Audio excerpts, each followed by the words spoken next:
Beladi Bamkheda ration दुकानावर गंभीर आरोप, आदिवासी लाभार्थ्यांच्या धान्याची सरासपणे लूट. ग्रामस्थांकडून चौकशीची मागणी. नंदुरबार जिल्ह्यातील शहादा तालुक्यातील बेलाडी बामखेडा येथील शासकीय रेशन दुकानाच्या कारभाराबाबत गंभीर आरोप समोर आले आहेत.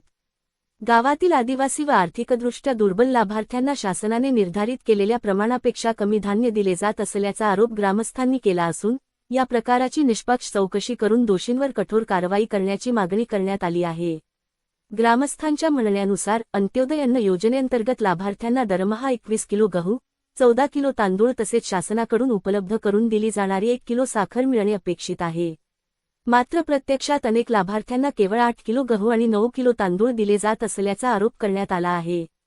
याशिवाय धान्य वितरणानंतर लाभार्थ्यांना व्यवहाराची छापील किंवा ऑनलाईन पावती दिली जात नसल्याचेही ग्रामस्थांचे म्हणणे आहे.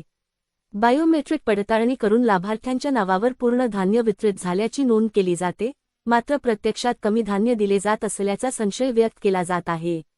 पूर्णविराम. या संदर्भात तक्रार करण्याचा प्रयत्न केल्यास रेशन कार्ड बंद करून देऊ, अशा प्रकारच्या धमक्या दिल्या जात असल्याचाही आरोप काही लाभार्थ्यांनी केला आहे.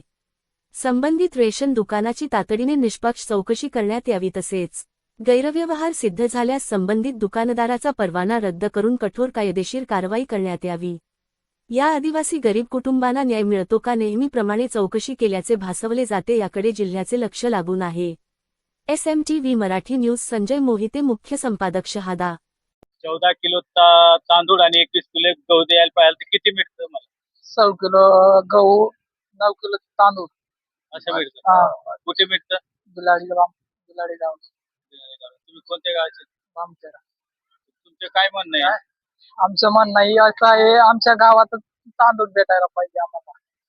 तिथं आम्हाला जायला दूर पडते, बाकी म्हातारे बायांना पण दूर पडते, ते पाय जाते तिथे ना. ते दुकानात आणायचे इथं, मग आम्हाला शेवटच्यावर पडणार.